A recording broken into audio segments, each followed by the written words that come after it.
Nama saya Christina Lira. Saya berusia 40 tahun dan saya seorang ahli bedah anak di Dallas, Texas. Selama 14 tahun terakhir, saya telah mendedikasikan hidup saya untuk menyelamatkan anak-anak, selalu percaya pada sains dan fakta medis. Tetapi apa yang terjadi pada saya pada tanggal 29 Oktober 2025 benar-benar mengubah semua yang saya yakini tentang kehidupan, kematian, dan rencana Tuhan bagi umat manusia. Aku bertemu Yesus secara pribadi, dan Dia menunjukkan kepadaku 6 peristiwa mengerikan yang akan terjadi pada Januari 2026. Apa yang kusaksikan sulit dijelaskan, tetapi peringatannya sangat mendesak. Siapkan hatimu, karena tidak akan ada yang sama lagi. Saya sedang menjalani operasi selama 14 jam untuk memisahkan bayi kembar Siam ketika saya pingsan. Sesaat sebelumnya saya fokus pada prosedur yang rumit, dan saat berikutnya saya merasakan sakit yang luar biasa di dada. Jantung saya berhenti berdetak selama 4 menit. Tim medis bekerja mati-matian untuk mengembalikan kesadaran saya. Tetapi selama 4 menit itu, saya mengalami sesuatu yang sampai sekarang masih saya coba pahami sepenuhnya. Saat jantungku berhenti berdetak, aku mendapati diriku berdiri di tempat terindah yang pernah kulihat. Ada cahaya luar biasa di mana-mana. Bukan sinar matahari yang terik, tetapi cahaya lembut dan hangat. Aku merasa benar-benar tenang, seolah-olah semua kekhawatiran yang pernah kumiliki dalam hidup telah lenyap begitu saja. Orang pertama yang kulihat adalah nenekku Maria, yang telah meninggal dunia ketika aku berusia 12 tahun. Ia tampak persis seperti yang kuingat, tetapi entah bagaimana lebih berseri-seri, lebih hidup daripada yang pernah ia alami di bumi. Mia, katanya kepadaku dalam bahasa Spanyol. Nama panggilan sayang yang selalu ia gunakan. Jangan takut. Yesus sedang menunggu untuk berbicara denganmu. Sebelum aku sempat mencerna apa yang sedang terjadi, aku melihat dia berjalan ke arahku. Yesus Kristus sendiri. Aku tahu kedengarannya mustahil, tetapi aku langsung mengenali bahwa itu adalah dia. Kehadirannya tak tertandingi oleh apapun yang bisa kujelaskan. Ada otoritas dalam dirinya, tetapi juga kasih yang luar biasa, yang memenuhi seluruh ruang di sekitar kami. Matanya adalah hal yang paling penuh belas kasihan yang pernah kulihat. Dan ketika dia menatapku, aku merasa bahwa dia benar-benar mengetahui segala sesuatu tentangku. Setiap kesalahan, setiap keraguan, setiap ketakutan, namun dia tetap mengasihiku. Christina, katanya. Suaranya lembut namun penuh wibawa. Aku memanggilmu ke sini karena ada hal-hal yang perlu diketahui oleh bangsaku. Waktu semakin singkat, dan peristiwa-peristiwa besar akan segera terjadi di bumi. Aku berlutut karena tak sanggup berdiri di hadapannya. Bukan rasa takut, melainkan perasaan luar biasa berada di hadapan kesucian yang murni. Beliau mengulurkan tangan dan membantuku berdiri, dan ketika beliau menyentuh tanganku, aku merasakan kehangatan dan kasih sayang yang luar biasa mengalir dalam diriku. Jangan takut, katanya. Aku akan menunjukkan kepadamu 6 peristiwa yang akan terjadi pada Januari 2026. Hanya 2 bulan setelah kamu kembali ke tubuhmu. Hal-hal ini harus terjadi karena sudah tertulis, tetapi umatku perlu bersiap. Saat aku berbicara, ruang di sekitar kami berubah, dan aku mulai melihat visi masa depan. Setiap visi begitu jelas, begitu nyata, sehingga terasa seolah-olah aku benar-benar berada di sana, menyaksikan peristiwa-peristiwa ini saat terjadi. Peristiwa pertama yang Yesus tunjukkan kepadaku disebut kemurtadan besar. Aku melihat gereja-gereja di seluruh dunia, tetapi gereja-gereja itu kosong, atau hampir kosong. Sedikit orang yang ada di sana tidak benar-benar menyembah Tuhan. Aku melihat para pendeta berkhotbah bahwa dosa tidak lagi penting, bahwa semua orang akan masuk surga terlepas dari apa yang mereka percayai, atau bagaimana mereka hidup.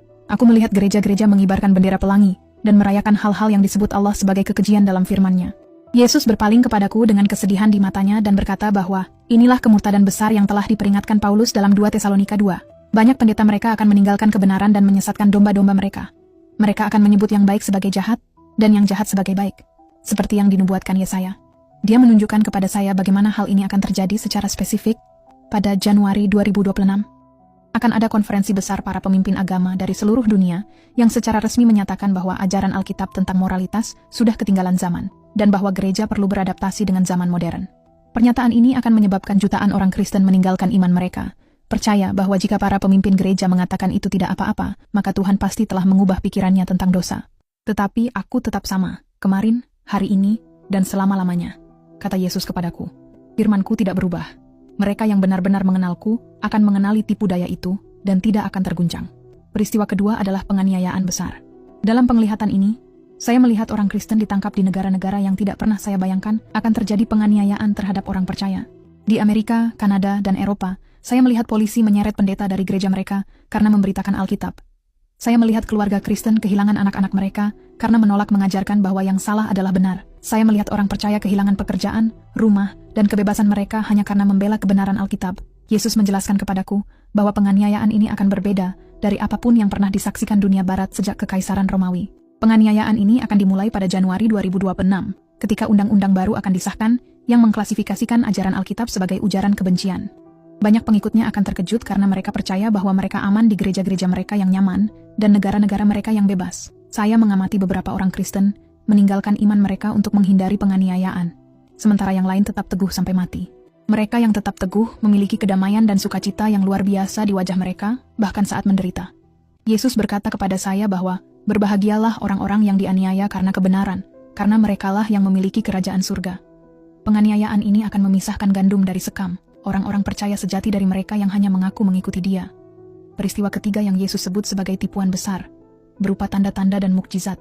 Dalam penglihatan ini, aku melihat peristiwa-peristiwa supernatural yang luar biasa terjadi di seluruh dunia. Ada makhluk-makhluk yang tampak seperti malaikat, tetapi ada sesuatu yang terasa salah tentang mereka. Mereka melakukan mukjizat-mukjizat yang luar biasa, menyembuhkan orang sakit, memberi makan orang lapar, bahkan tampak membangkitkan orang mati. Tetapi pesan mereka bukanlah tentang Yesus Kristus, atau keselamatan semata-mata melalui Dia. Makhluk-makhluk ini memberitahu orang-orang bahwa semua agama mengarah kepada Tuhan, bahwa Yesus hanyalah salah satu dari banyak jalan menuju pencerahan, dan bahwa umat manusia sedang memasuki era baru evolusi spiritual. Saya melihat jutaan orang, termasuk banyak orang Kristen, benar-benar tertipu oleh tanda-tanda dan mukjizat palsu ini. Yesus memperingatkan saya bahwa bahkan orang-orang pilihan pun akan tertipu, jika itu mungkin, seperti yang Dia katakan dalam Matius pasal 24. Setan sendiri dapat muncul sebagai malaikat terang, dan para pelayannya dapat melakukan tanda-tanda dan mukjizat yang besar. Ujiannya bukanlah mukjizat itu sendiri, tetapi apakah pesan tersebut selaras dengan firman-Nya. Setiap pesan yang menyangkal bahwa Dia adalah satu-satunya jalan menuju Bapa berasal dari musuh, betapapun mengesankannya tanda-tanda yang menyertainya. Dia menunjukkan kepada saya bagaimana pada Januari 2026, makhluk-makhluk penipu ini akan muncul secara bersamaan di lokasi-lokasi keagamaan penting di seluruh dunia.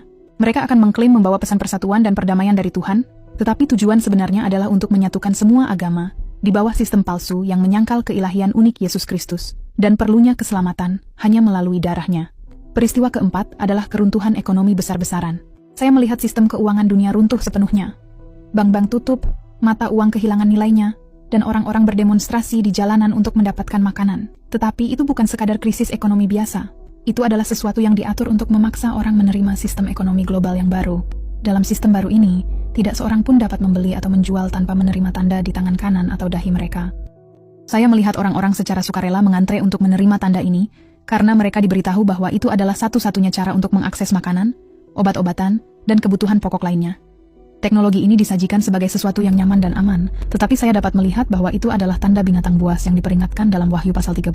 Yesus memberitahuku bahwa keruntuhan ini akan terjadi tiba-tiba pada Januari 2026, mengejutkan sebagian besar orang. Mereka yang telah mempersiapkan diri secara rohani dan praktis dapat membantu orang lain dan membagikan Injil selama masa kebutuhan besar ini. Tetapi umatnya perlu memahami bahwa menerima tanda ini berarti pemisahan kekal dari Dia. Betapapun putus asa mereka tidak boleh menerima tanda itu. Ia menjelaskan bahwa banyak orang Kristen akan tergoda untuk menerima tanda itu, karena mereka akan diberitahu bahwa itu hanyalah kebutuhan ekonomi dan tidak ada hubungannya dengan penyembahan atau agama. Tetapi Yesus menjelaskan dengan tegas bahwa menerima tanda itu sama dengan menyembah binatang buas dan akan mengakibatkan hukuman kekal. Peristiwa kelima yang Yesus sebut sebagai permulaan kesengsaraan besar. Dalam penglihatan ini, saya melihat bencana alam terjadi secara bersamaan di seluruh dunia dengan intensitas yang belum pernah terjadi sebelumnya. Gempa bumi menghancurkan kota-kota besar, tsunami menyapu daerah pesisir, letusan gunung berapi menggelapkan langit, dan badai dahsyat menghancurkan seluruh wilayah. Tetapi ini bukan hanya bencana alam biasa. Yesus menunjukkan kepada saya bahwa itu adalah permulaan masa kesengsaraan yang dijelaskan dalam kitab Wahyu. Dia mengatakan bahwa apa yang saya lihat akan dimulai pada Januari 2026 dan akan menjadi tanda bagi seluruh dunia bahwa akhir zaman benar-benar telah dimulai.